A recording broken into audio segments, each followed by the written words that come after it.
Okay, so this one's part 2 of the balloon letters. You should have already done the grid. Keep in mind the grid is larger than your paper where I passed out. Your paper has 8 squares on the top and a total of 10 squares going down. So on your tan paper, your tone paper, you're gonna have to cross out the boxes that you're not using so it doesn't confuse you. On here, I have 1, 2, 3, 4, 5, 6, 7, 8. These right here were already crossed out. I'm gonna go ahead and just do it in Sharpie so you could see that I'm not gonna use those along with the tiny little row that was left over. Since our paper was not an even paper, we end up with a skinny row at the end. Going down, again, I have 10 boxes. So these last 2 rows are not gonna get used. Make sure you cross that out so you don't get confused.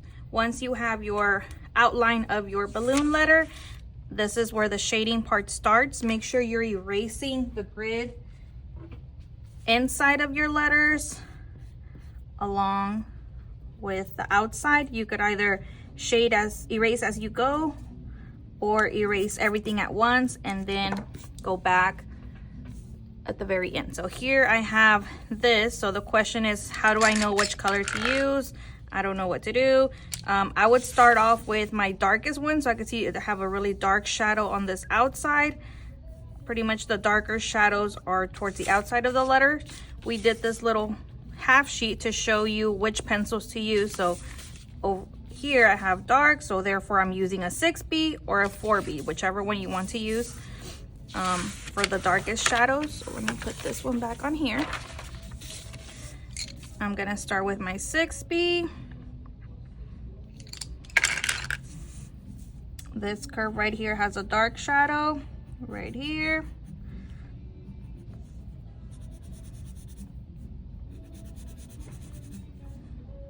And right there. So you're making the shapes that you see inside. So let me zoom it in. Here we go. Dark, dark, dark. And then right here I have a medium. So go back to your half sheet. Look at your tones. It's kind of in the middle color, so I could use either HB or 2B, whichever one works. So it's a very soft gray. I'm gonna pick B and I'm gonna shade this in very lightly using my B pencil. This little thing has a circle in the middle. Very soft shadows. We are gonna go back and add a little bit of white at the end just to make our letters really pop out. So right here is a very soft tone. I'm gonna go from B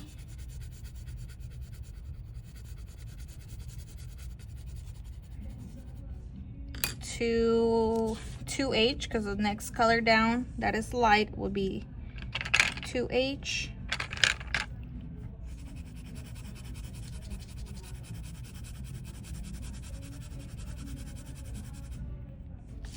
Okay, so I'm looking at my photo. Anytime you're working on something, don't just put random shadows. You have to look at a reference photo.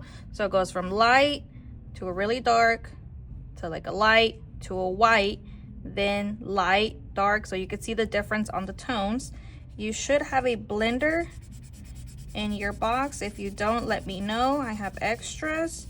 Some people use their finger, whatever works, as long as you are blending and making it look nice and smooth where you don't see the texture of the line. So here I'm using my blender,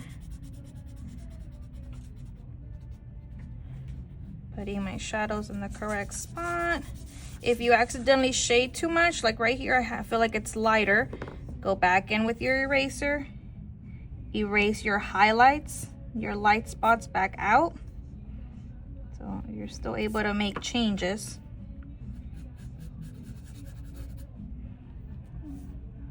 Okay, so starts off very small, keep working row by row. And like I said, we'll come back with white charcoal and we'll add a little bit of white in those areas to make it really pop.